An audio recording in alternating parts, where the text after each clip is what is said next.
ஒருவன் தன் வேலையில் இடமாற்றம் காரணமாக இருந்த வீட்டை காலி செய்து கொண்டு வேறு ஊருக்கு போக வேண்டிய நிலை ஏற்பட்டது. அந்த ஊருக்கு போக வேண்டுமானால் வழியில் உள்ள ஒரு பெரிய ஆற்றை கடந்து செல்ல வேண்டும். ஆறு நிறைய தண்ணீர் ஓடிக்கொண்டிருந்தது.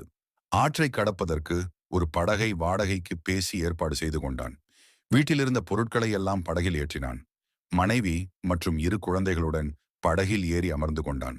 ஆற்றில் சிறிது தூரம் சென்றவுடன் படகு ஆடத் தொடங்கியது. படகில் அளவுக்கு அதிகமான பாரத்தை ஏற்றியதன் காரணமாக படகு மெல்ல மெல்ல ஆற்றில் மூழ்கத் தொடங்கியது. ஆற்று நீர் கொஞ்சம் கொஞ்சமாக படகின் உள்ளே வரத் தொடங்கியது.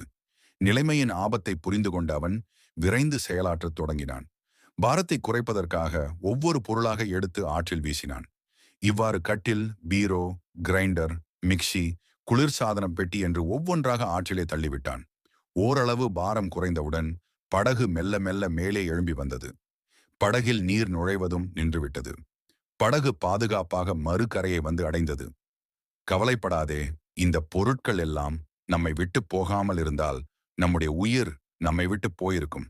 நம்முடைய அருமை குழந்தைகளையும் நாம் இழந்திருப்போம். நம்மை விட்டு போன இப்பொருட்களை எல்லாம் நாம் திரும்ப பெற முடியும். ஆகையால் நீ கவலைப்படாதே என்று ஆறுதல் கூறினான்.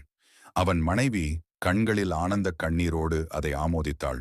ஆம் நட்புறவுகளே, ஆசை இல்லாமல் வாழ நாம் புத்தர் அல்ல. அதே வேளையில் ஆசையை கட்டுப்படுத்தி வாழ பழக வேண்டும். எதன் மீதும் அதீத பற்று வைக்காதீர்கள்.